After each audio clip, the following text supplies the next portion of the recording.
Okay, welcome to EnviroVibes Podcast, a podcast where the vibes are high and the environmental impact is low. I'm your host, Samantha, and I have my co-host, Gus. And today we have a special guest. He's a second-generation painting contractor with his two brothers, providing over 3 decades of experience in the painting industry, brings color to life, creates vision to reality, has been feeding families on Skid Row for 12 years with his Buckets of Love campaign, CEO and president of Affinity Painting. Please welcome to the EnviroVibes Podcast, Albert Abad. Welcome, Albert. Welcome. Thank you for having me here. Yeah, thank you for being here. A beautiful intro. Look, I even got the chills. Yeah, so they've been good friends. I mean, I don't know if you want to... Yeah, we've been friends, and I'll consider us a brother for the last 20 years. We met in an Tony Robbins Seminar. After the third year, that's when we went to... Fourth year. I asked you, hey, so what do you do? I mean, we always here, enjoying the seminar. And next thing you know, it's like we're going to lunch after the seminar, after the third year. After the third year. So you guys been seeing each other and then... we would see each other at the seminar every year.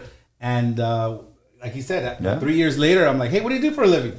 Right? Because every year, it's not just one seminar. We're doing, 3-4 seminars. Each year, right? Yeah. And I go, what do you do for a living? He goes, I'm a demo contractor. Well, I'm a painter. And we're in an environment where there's a lot of multi-marketing companies and real estate agents.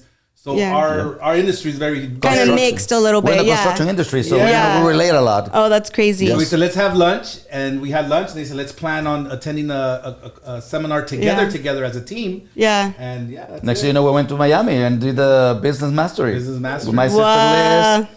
Yeah. That's really cool. And a few other of your family members. That's really cool. Yeah. All right. Okay, so today we're going to mix it up. We're going to be doing our fun segment at the beginning of our episode. Oh, wow. Surprise, surprise. Dude, it's early. Given that it is Sippin' Saturday, we're here on a Saturday, we'll be playing a game of truth or shot. Oh, this early? Yes. I hope it's not mezcal. Wow. Okay, so Albert, are you ready? I'm always ready. All right. Oh my God, are you sure? Yes. Oh, wow. Yes. Guys, you guys are killing me.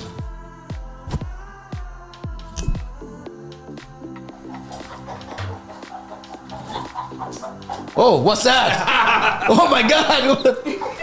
A chicken! Yes! Oreo. We have Oreo as our other co-host. That's Affinity's pet, right? Oh my God, you have another chicken! Dude. I couldn't do it if I didn't bring you one. Bro, I get... You brought chickens. Okay. Okay. I hope she don't crap on me. No, she won't. Okay. Yeah. So I also brought you something else, Sam. Dude. Okay, brought you something else. Oh wow. Dude.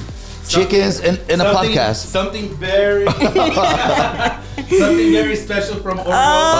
thank you. Look at that. Look at that. Organic eggs. Those are fresh eggs for you from Oreo and thank you, Oreo. Wow, dude. These come in all shapes and sizes and colors and everything. They're even blue colors too. Thank you. Yeah, wow. These are free-range chickens that I own. Yeah. I own about 20-something chickens and roosters at my property. Yeah. And I wanted to share a little bit of dude. poultry with you. Bro, and I see your chickens every time. I mean, almost like every week, every week. Few days, 2-3 days a week. Okay. Well. Yeah. I don't think you ever grabbed one like that though. No, don't never. Be scared, brother. No. She won't bite. She pecks. Okay. So we're gonna be playing truth or shot. I'll be asking the questions, and you can either answer or take the shot. So either you answer the question, but if you don't want to answer it, you will take the shot. I say we just take a shot now.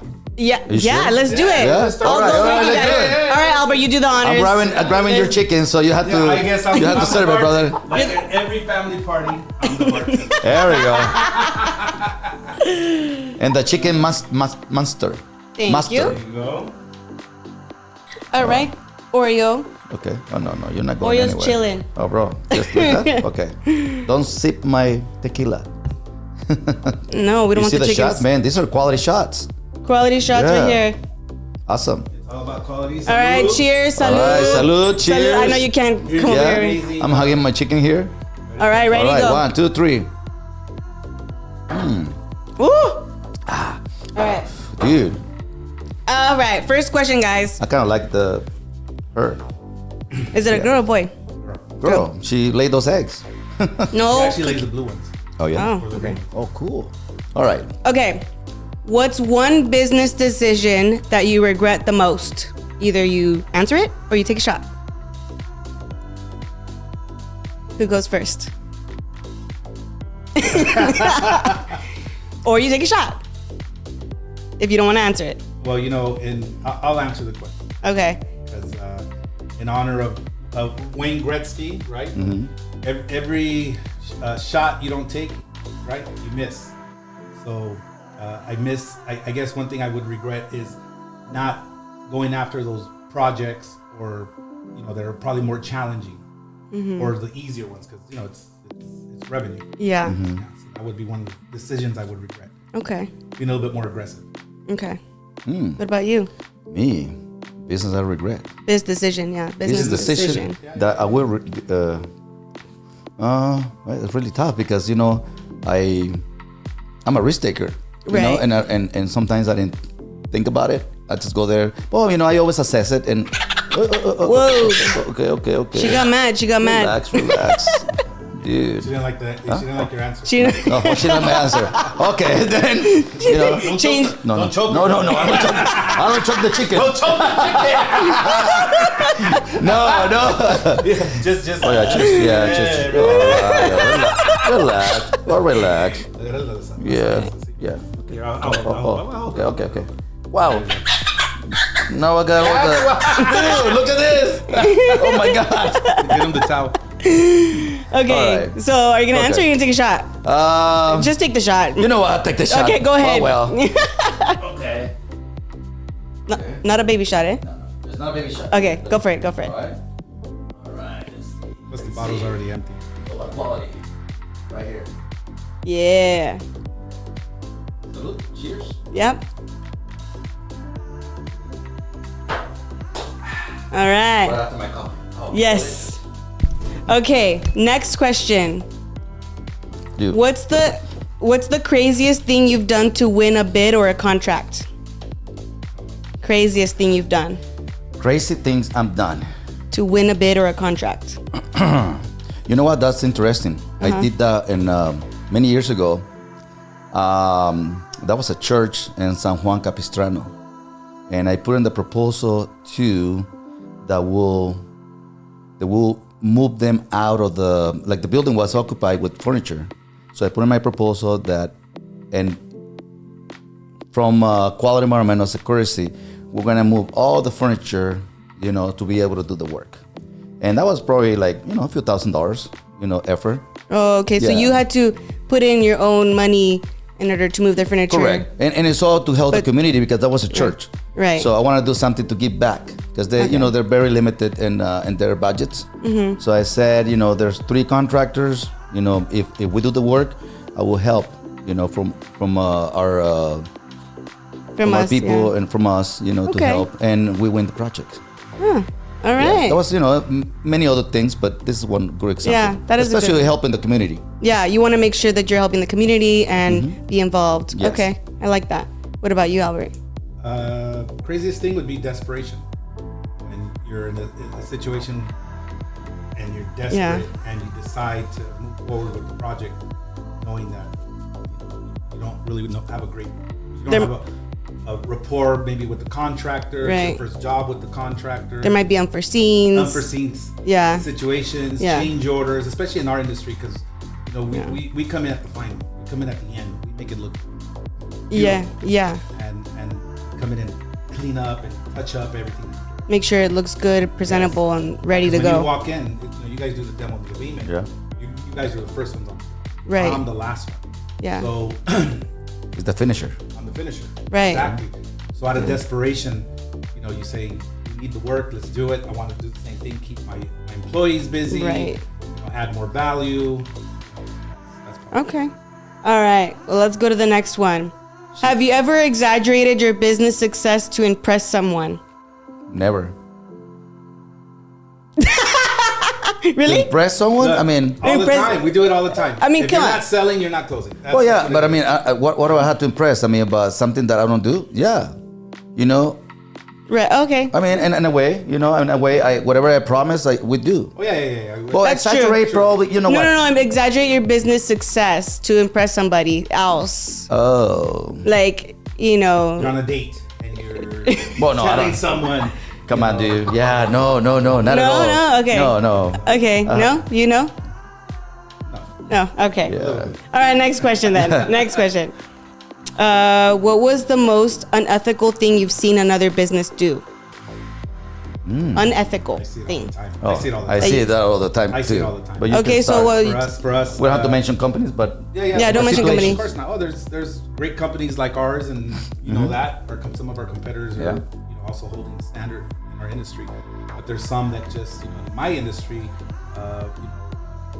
don't provide the products that they're supposed to provide. Oh, right. okay. So a client of ours is paying. Our clients typically pay us to use and apply and install a certain product, and to cut And they use corners, something else. Yeah. Painters are famous for adding water to paint. Oh. I don't think you could add water to demo, right? No, yeah. Right? But they're famous Yeah. for reducing. But that just creates more labor. Yeah. Is more costly than And in the end, it doesn't turn out to be the best. Equal. It doesn't Yeah. equal, and the product, the final product, again, because we're the finishers, Yeah. doesn't look the same. And Okay. Yeah, and our industry is that a lot of the contractors, I mean, there's a lot of companies out there, hundreds of demolition and abatement contractors, and they don't have enough knowledge for the most part, or experience or skills. Some of the estimators or people that goes out there, they don't ask the right questions, Like if you're doing demolition, they don't ask for a survey report, if it's any asbestos or lead, they're all regulated materials in California. Yeah. So when they don't ask, and I ask those questions to be able to find out, okay, we need to be in compliance. They're like my other demo guy or company, they never ask for. They never survey. ask for the survey report. Yeah, and you're not in compliance. So we need to be in compliance, not giving the right information or enough information to the client, and can turn into a chaos and to a disaster. Yeah. Especially in our industry, follow. And you see that all the time. all the time. Yeah. Even you guys see it all the They're time. all the we promise. require certain substrates to be tested. Right. Yeah, also And too from there that we can make a decision On best what way to do. approach it. Yeah. schedule too. They promise that they can get the job done and within like Quicker. few weeks, when this is a month to 2 month project. Right. You know what I mean? Yeah. They overpromise and they don't deliver. So that's when our clients, I mean, some of the clients, they're new or wanna build a relationship with us. They always come back. They always say, hey, I need your help. I need your help. Okay, chill. Come on, Steeler. Yeah. You should brought some worms so they can eat the worms. There's some in there. Really? Oh, wow. Brought some what? Worms. He fed him with Worms? worms. They eat worms? Yeah. I give them mealworms every morning. Oh, Yes. that's their breakfast. Oyster shells. No, they have the regular feed. Oyster shells too? Yeah. Really? It gives them calcium. Nice. Interesting. Yeah, I know. This is a new world. Well, because the feed. Now we're talking about something else. Yeah. Now, The chicken feed that's provided to the chickens to lay eggs has a high level of calcium, because the chickens need calcium because that's what they get from the rooster. Right. But the calcium is not good for the rooster Ah. because it damages their liver. So I feed my whole flock regular grain and feed, and then I give the chickens calcium supplements on the side, which is oyster shells. And then everyone gets the worms. Before we go on to the next question, how many chickens do you have at your house? I have about 20. 20? 20 and 4 roosters. Last time we talked, you had 12. Yeah, they've grown. Wow. Keep adding. but in his birthday, okay? You gave him a chicken? Give him some more chickens. No more chickens. No? Yeah, right. When's your birthday? The 16th of July. I let go of her legs. Okay, You're I July got you. 2, aren't you, Sam? Huh? You're July 2, right? I'm July 19, I'm the yes. 6th. Oh, the are seventeenth. we're both cancers? Yeah. No wonder I like you. Yeah. Okay. Yeah, Okay, let's right. go to the next Alina's question. the 17th. No my way. My daughter. Oh, I think she did mention that last year. And then my granddaughter is the 18th. So and Wow. then you're the 19th. Party week. Yeah. Party week. Okay. More shots. Yes, more shots and more chickens. Have you ever lost a major contract to a competitor you thought was less qualified? Well, yes. Yes? Yeah? Same thing. Yep. Okay. And sometimes in our part, we walk away from $1 million contracts that they're not a win-win. You know, some of the clients, not our relationships that we had with for many years. The new clients, they want the win and lose, and we're not for a win and lose. You want a win-win. It has to be a win-win, 100% all the time. Agreed. Why not? We all win. This for so long. We've been doing this for so long. And we give your work away. Yeah, we specialize in quality services. Remember, it's truth or shot, so you guys got to take a shot at one point. That's why I took it. Yeah. Have you ever lied to a client to get a job done on time? What do you mean? Mm-hmm. Have you ever lied to a client to get the job done? Lie about it? That you were going to get it done sooner than the time that it's going to take. Oh, okay. They're completion. Yeah. Well, we all have expectations, and reality is reality. We show up to a job and the patches aren't drying. Right. You have to wait an extra day. Yeah. There's nothing you can do. Exactly. It has to dry. It's part of it's part of the process. Yeah. So we do our best. We go in. So have I ever lied? No, I'm upfront. I'm honest. Okay. There's likewise. Hey, there's no chicken shit or no bullshit. There we go. Yeah. We don't sugarcoat our clients. We tell them like how it is. And I give them options. If it work out, we work out. If they really like and they want quality or services, I always say, cheap is temporary. Quality lasts forever. Absolutely. You want quality, it's gonna last forever. You want cheap, then you're gonna pay the price. Yeah. And we have situations where we'll go in and we'll skim coat patch, substrate, then we coat it with primer, and then we have to wait for that to dry. Then you wait for it's a process. Then the second coat to dry. That has to dry before you can recoat it. And then you have colors that don't cover in 2 coats or 3 coats. They cover in 6 or 7 coats. You can only apply 3 coats per day. I didn't pick the color. Yeah. There's this, It depends on the color too, because not all colors are going to show the same. Yeah. Okay. And then you have wall coverings. We do a lot of wall coverings, fabric black panels. You have wall coverings that you install that could be defective or damaged. Then what? Oh. And you don't know until you open them up, until they open the roll. Yeah, exactly. You get what you pay. Basically, you get what you pay. You want quality affinity, you get the best quality services. All right. You guys are not taking shots. Who's gonna take a shot? Okay. Let's do one more question and then we'll take a shot to end this segment. All right. You down? Okay. All right. What's the biggest project failure you've experienced and what went wrong? If you don't want to say, you could take a shot. Your biggest project failure. We're here to help and what went wrong. Yeah. Audience. So I'll definitely answer that question. Yeah. I can answer that question too, but you go ahead. Okay. And it's not a failure because if you're not learning, you don't fail. Right. That's you learn from the mistakes. It's a learning lesson. Absolutely. Learning lesson. We took on a project that we thought was priced out correctly, and we ended up losing thousands a lot of money. More than thousands, hundreds of thousands of dollars. Mm-hmm. Oh wow! Yep. Because of the type of schedule that the contractor was running. So it was an accelerated schedule, and there was just no way for us to get equipment into the area. Right. This is when we first started our company, and we didn't pay ourselves for probably 2.5 years because of the mistake. But we learned. Yeah. We believe that with that, it made us stronger. We were able to prepare. Look at where you are now. Yeah, absolutely. Yeah. Absolutely. What about you? For me, it's I took up in a project where, we took the calculated risk with my team. I said, okay, I forget. I don't remember if it was like in the $500,000 or $1 million contract, and this client overpromised.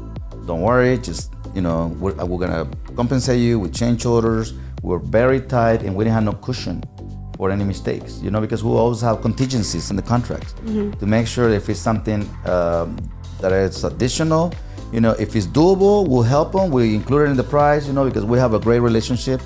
But in this case, we didn't have no cushion at all. Okay. She's there. Yeah. Walk around. Yeah. She's gonna jump off. That's fine. And we took this job. Next thing you know, this client closed doors in the middle of the project.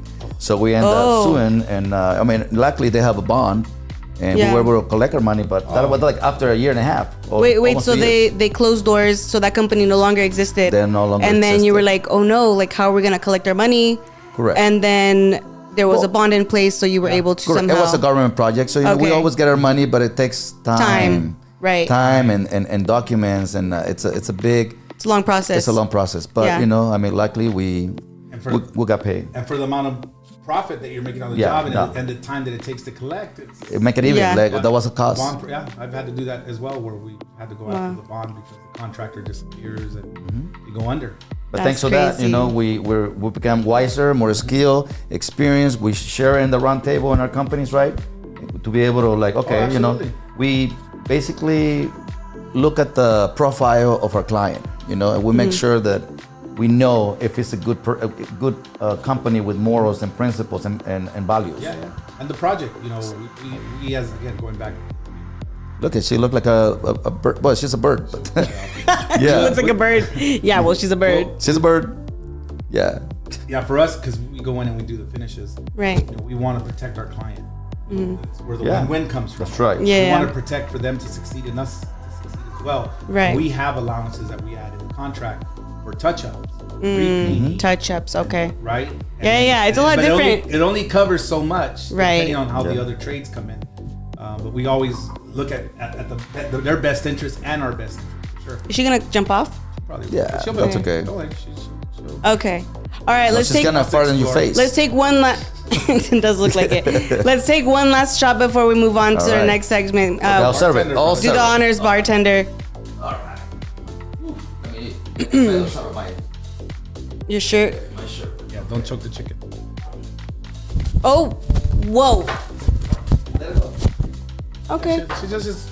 She's just chilling. Yeah, she's just chilling. Oh, my shot is right there. Yeah.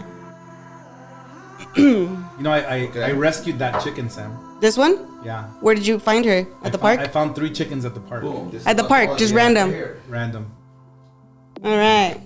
Okay. This is a big shot. Oh shit. Okay. Okay. You got. Of course, you get Cheers. the smallest shot. Cheers to the chicken soup. Cheers and cheers, Juanita. Oreo. Ready? It was smooth. That's smooth. I didn't need no limes or nothing. No. Okay. When you have a good tequila, you don't need lime and salt. No. Never. Okay. Right, bro? Oh, there. Whoa, Oh, there we girl. Okay. She wants to be part of the. She is. Look at. She's the all-star here. No, she's looking. She's like. Yeah. She's like, what am I doing here? Okay. This is too clean. Thank you for joining us for Truth or Shot. We're going to be going on a short break to clean up a little bit, give them a little breather. And when we come back, we're going to go into the history of Affinity Painting and Albert. Get ready. We'll be right back. Okay, we're back. Okay, now we're going to dive into some questions. So, how did Affinity start? I know it was your 3 brothers and kind of originated from your dad and your second generation painting contractor. So how did Affinity start? Can you give us a little bit about that? Just like anyone else, we had a dream, right? We used to work we worked alongside my father for many years when he was alive. And, from there, and this is at a young age. My dad got us started when we were like 14, 15, 16 years old. We were going out there and we were working side by side. You guys were painting, cleaning up buckets, right? Moving ladders, carrying equipment, not necessarily painting, right? But doing all the labor work. Yeah. And my brothers, my dad didn't like painting. He said it was messy, it was dirty. He didn't want to see his children, looking like dirty painters. Was his thing. Oh. So he actually had my brothers learn how to install wall covering. Right, so my brother started installing wall covering, and because wall covering pays more and it's a cleaner job. What is wall covering? Wallpaper. Oh, okay. Yes. Nice. So graphics now, what's used a lot is graphics. Yeah. Yes. But it's still the same. It's wall covering. Yeah. Right. And for myself, I went more into the decorative painting. So I worked alongside someone who taught me how to make colors, how to make stains, how to do glazes. How to marbleize, how to wood grain. So I did more of the decorative, painting and the wall covering. And so I didn't want to just be a painter. Right. My dad was a painter. I didn't just. You want to bring some swag to it. Exactly. You want to add some pizzazz and add your own twist and not just be a painter, but you want to be different. This is in my early, 17, 18, 19, 20s. In my early 20s. Yeah. I did a lot of high-end finishes in Beverly Hills and lacquers and. Custom stains, custom glazes, right? Things like that.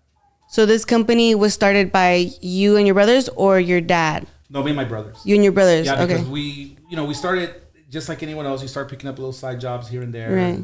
And my brother Mario, who's a seasoned estimator, he was working as an estimator for a company, and he branched out with a partner and started his own company with someone else, and that didn't work out with him. So that's when we said, you know what? Let's get together, the three of us. Let's join on and we're already working together. Why don't we get licensed? And Mario picked up his license.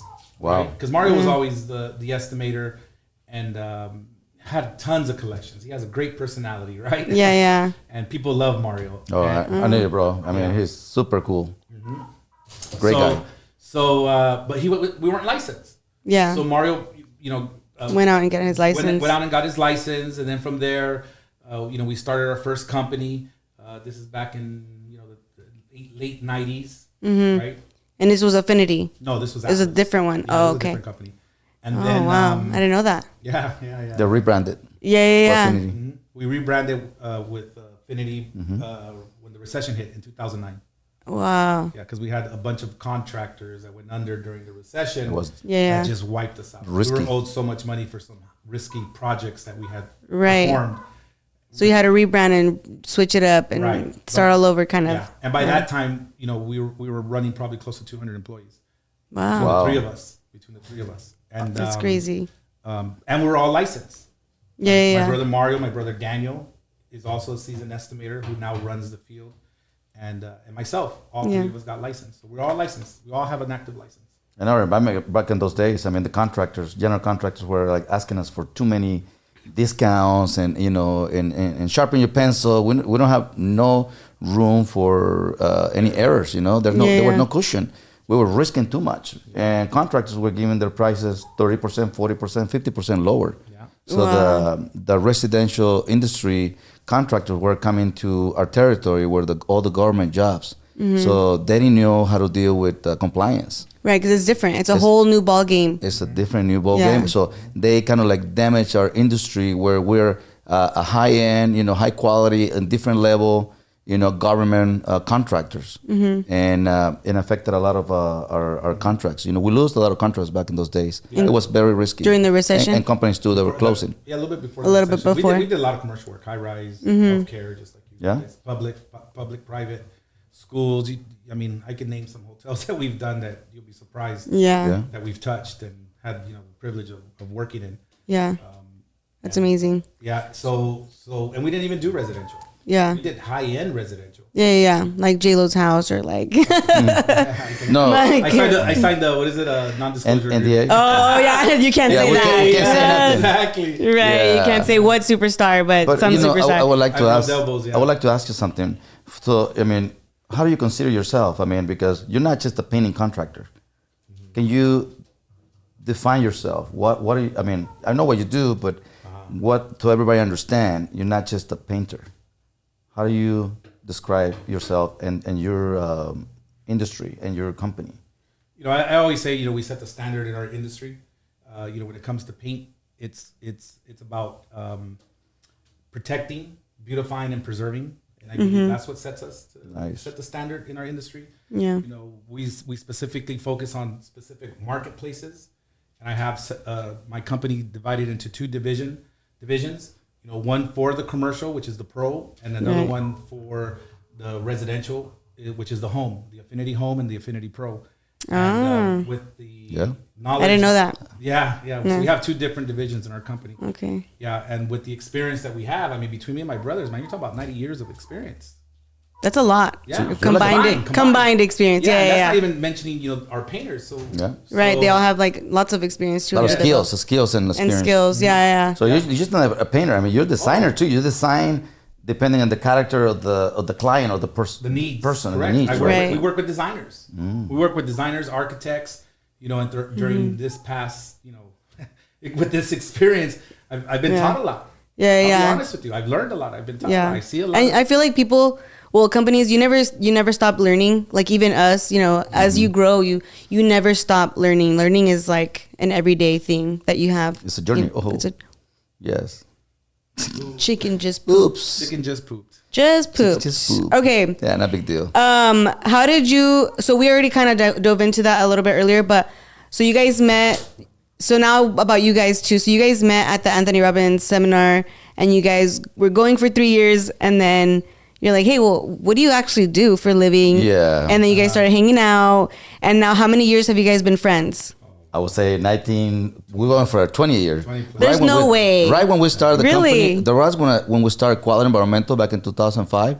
That's when I started going to Anthony Robbins Seminar. Wow. And we met there, and we're like learning, cheering, absorbing all the information, that we put into action. So after 3 years, finally, I was like, what do you do, bro? I mean, I'm a painting contractor. I'm a demo contractor and a abatement. We can definitely help each other, Yeah. And because that's one thing that I admire from my brother here, Albert, is that he always called me for any questions regarding any, renovations, any demolition, if they're gonna remove some popcorn ceiling, because there's a lot of painting contractors that remove popcorn ceiling but never test. As per South Gus Escutia and the Rule 1403, you have to test any construction materials before you remove it. Yeah. It can be a texture, it can be coating, drywall, flooring, roofing, any construction material. So, before he do these high-end big projects, I mean, he already knows. I mean, it's been years and years, but he always asks for our advice. What do you think, Gus? What should I do here? Get the survey report, request it. And what do companies? So when you tell the company that is hiring you, when you tell them, we're gonna need a survey report because before we start painting, like we want to make sure. What do they tell you? Well, we recommend always, a third party at the beginning, a third party to come in and test everything. Yeah. We're also certified, to do lead encapsulation. Okay. Not abatement. Yeah, correct. Right. Yeah. But encapsulation. RPP, I think. RPP. Okay. Certification. So we're certified. Yeah. Okay, that's cool. As painters, okay. we also have our He certification. can encapsulate lead paint. Yeah. He can touch it and he can encapsulate it because his guys are certified. Yes. Yeah. It's trained and certified. We follow the same OSHA guidelines. Okay. So it's not always necessary to encapsulate. Sometimes you do have to abate it. Yeah. And sometimes it's more cost effective to encapsulate with the right products. Right. Because what we do is we sell product. No, not sell product. So we install the product. Yeah. So we first look at the substrate. That's key. Different substrates, metals, woods, drywall, ceilings, popcorn, stucco, plasters, even wall coverings, the glue that's used for they're all water based now. California has requirements of a low VOC in paint, right? Which VOCs are the chemicals that are in the product. Oh, okay. Right? I could. Before it used to not be like that. No, before you used to have oil-based paints. And now they have changed everything. Yeah, okay. solvent-based paints. Now we're into the acrylics, the water-based, the urethanes. There's hybrid products that act and feel like an oil-based paint, but they're not. They're urethanes. And you can clean your equipment with water versus before we were using acetone, MEK, lacquer to remove it. Or to clean your tools. Oh, to clean your tools. Your equipment. Oh, yeah. And you're touching this with your bare hands. Yeah. So it's on your hands, it's on your clothes, it's on everything. And it evaporates quick. Don't get me wrong, because it's such a high solvent that the fumes evaporate wow. quick. But, growing up, you didn't know. That's what we used to do. Yeah. That's crazy. Yeah, and then, after, the introduction, we share a lot of values and principles, for our business culture. Our business culture is so important, it's priority for us, our people, 100%, the safety to our team. Yeah. And we share that, and also a lot of principles and morals in a way that we can, grow our businesses. And we share a lot of practices, that we do, that now we do in our business. Likewise, we go to trade shows, branding and marketing is something that we never stop. It's something that we always represent. As you can tell, we have our tennis shoes. I know, we all have our Quality and Affinity company tennis shoes. Yes, there's Affinity tennis shoes. We have our Quality tennis shoes. It's all about representing the brand. We believe in our brand. And that's what we do. 100%, day and night. Yeah, one of the things that we learned while doing those courses is all about peer group. That's true. Who you associate with is kind of who you become. Iron. Your dad's been a great mentor too. Thank you, brother. Likewise. Oh, he's a big mentor. He's been my mentor too. And inspiration. Your whole family. Seriously. So so we're always challenging each other when it comes to business. Not necessarily competitive on, who has the most gross sales. Right. No. Oh, snap. There she goes. Oh, she wants to hang somewhere. Yeah. That's all right. She'll Did she move the camera? A little bit. That's okay. Good. Oh my God. Okay. Yeah. She's just gonna. Shoes. So here's the shoes now that he came off. The shoes. Quality. There you go. Hey. Yeah, there we go. So it's all about peer group. Okay. You become who you associate with. Yeah, Correct. it's true. It's very true. I think that's. We don't associate with naysayers or negative people. We associate with people that are higher than us. I feel like in most cases, people that can add value to our daily life. And I feel like you guys are like-minded. Yes. Like you're very like-minded. You guys share the same values, and I think that's how you guys connected way back when, and continue to be friends. Because if you didn't have the same like-minded and values and stuff, then you guys probably wouldn't be friends. And you know this, Sam. We travel together. You guys are best. Together. You guys are best friends. Oh yes, and now we're neighbors too. So I moved to Pomona to be closer to my brother. That's dangerous. Yes, and we party. Everyone always feels like the third wheel with. I was the third wheel. Not anymore. Yeah. No, you have a. Well, yeah. It's a unique friendship. Yeah. It's a unique friendship. Sure. Well, that's nice. I wanted to ask a little bit about the painting. How do you scrape off loose paint in certain environments? Typically when the paint is fading or peeling, there's something that's causing it, right? Right. So we're looking for ways to remove it, right? Where we can dispose of it correctly. Right. Right. So we don't go as far as what you guys do because first it's tested. Right. It's lead.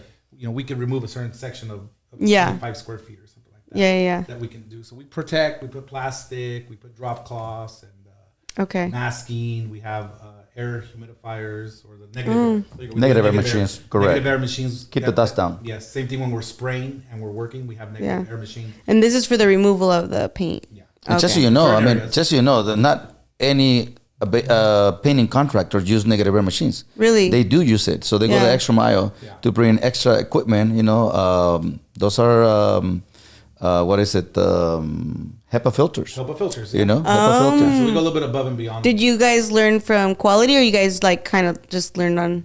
They already did it. We've been doing you guys were doing that. Okay. Yeah. It's just like a technique you learned. Yeah. Well, you know how you're in a room and the room begins to get a little warmer. Right. And once you start painting, there's water in the paint, so it becomes the room becomes even more humid. Yeah. Oh, I see. You get what I'm saying? So we want to control that. Dehumidifiers. We want to control. It's a science. Yeah, because we want to control that to allow the paint to dry faster. Okay. So we can either put fans, but if you're removing paint, right, you don't want to use fans because it's going to blow it everywhere. Yeah. So we use HEPA filters. And that's funny. You have so many techniques you've learned because for my house, I painted like a design and we taped down on the walls and we were painting, and it wasn't seamless.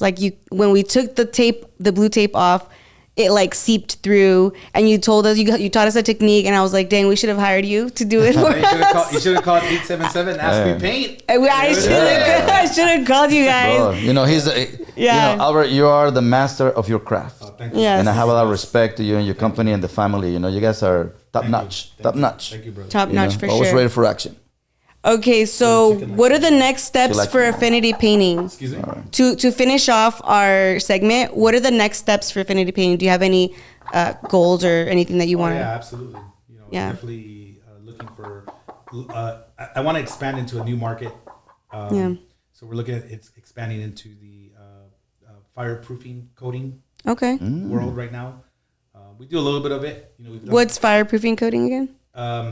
It's a coating that goes over structural steel or a substrate. Oh, fireproofing, spray, and the structure? Yes. Bro, there's a big need in our abatement because we do a lot of the asbestos fireproofing and steel beams. And now with the, because now they're getting away from using monocoat. Yeah, but there's a regulation that is in place to the seismic retrofit for LA. I think we have another 5 years. All the buildings in LA need to be retrofit for seismic. So, you know, that's why we need to remove it. I mean, we need to be surveyed. Right. You know, if it's asbestos, we'll remove it. Yeah. And you install it back. The monocle is the monocle. So then we have to then we have to coat it to protect it. Yeah. Right? So we're certified already under a few manufacturers to install it. I didn't know that. Yeah, there's a certain Bro, technique, I didn't know that. Yeah. There's a lot of need in our industry for your services. I mean, not just paint, and we talk every day. Yeah, you learn something every day. We talk every day. And their neighbors, and we talk every day. Yeah, you know, Okay. 35 years, my first project, I was scraping asbestos fireproofing. Yeah.